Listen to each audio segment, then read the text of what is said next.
Yoga as a comprehensive spiritual science, the one path, with four sacred streams.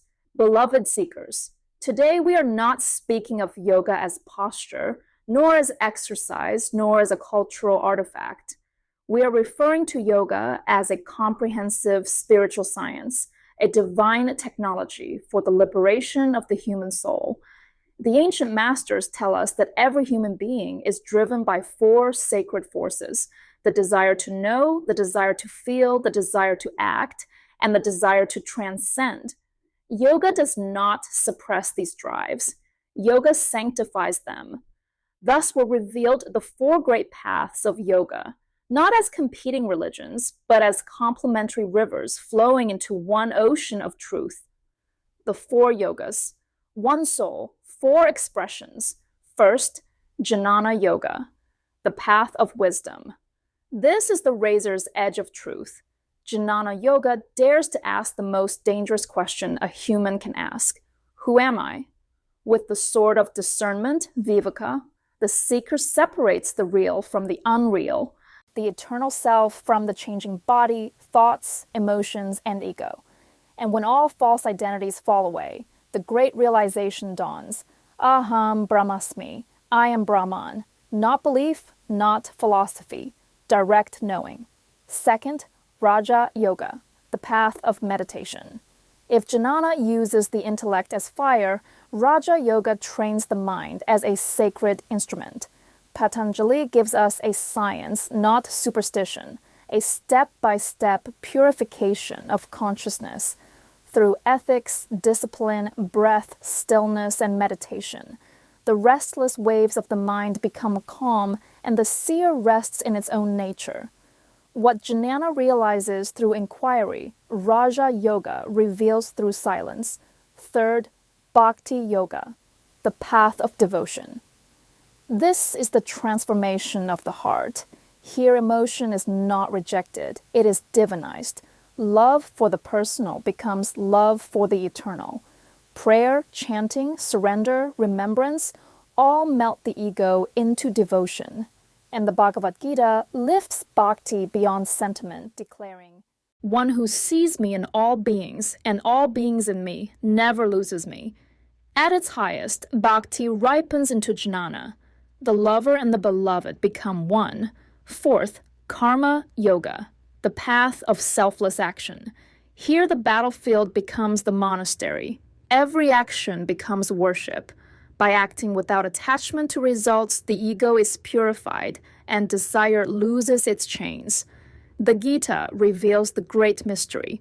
True knowledge and right action are one. When wisdom moves the hands, action becomes sacred. The divine synthesis, walking as the masters.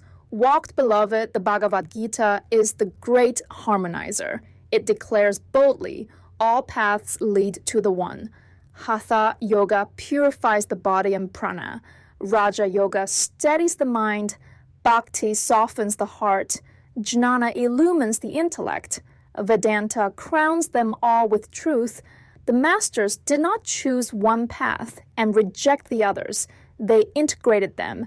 You may lean toward one according to your temperament, but liberation requires the balance of all four. They are not four roads. They are four legs of one sacred journey. The path of Jnana Yoga, a 5-part sacred journey.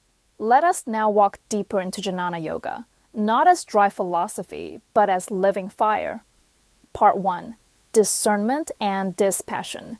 Viveka and Vairagya. Jnana begins with clarity. What is permanent? What is passing? Everything you can observe, body, thoughts, emotions, experiences, comes and goes. But you, the witness, remain. Neti, neti, say the Upanishads. Not this, not this. Dispassion is not rejection of life. It is freedom from illusion. Part 2. Self-inquiry. Who am I? Here the path becomes inward. Not outward learning, but inward turning. Every thought arises to a sense of I. But who is this I? When thoughts arise, ask, to whom does this arise? To me. Then ask, who am I? Do not answer with words. Dive into the silence from which the I emerges. This is the path taught by Sri Ramana Maharshi, simple, direct, and fearless. Part 3. Hearing, reflecting, abiding. The sages give us 3 pillars. Shravana, hearing the truth. Manana, reflecting until doubt dissolves. Nididhyasana, abiding until truth becomes your nature. Knowledge must move from the ears to the mind, to the heart, to the very marrow of being. Part 4. Removing the veils. Maya and the 5 sheaths. To know what you are, you must know what you are not. The body is a sheath, energy is a sheath, mind is a sheath, intellect is a sheath, even bliss is a sheath. When all veils fall away, what remains cannot be named, that is you. Part 5. Liberation while living. The Jivamukta. The goal of jnana is not escape from the world. It is freedom within it. The liberated one walks the earth untouched, acts without ego, loves without possession, serves without burden. For such a one, jnana becomes bhakti, bhakti becomes karma. Karma becomes meditation, and meditation becomes life itself. Closing exhortation. Beloved, yoga is not something you practice for an hour.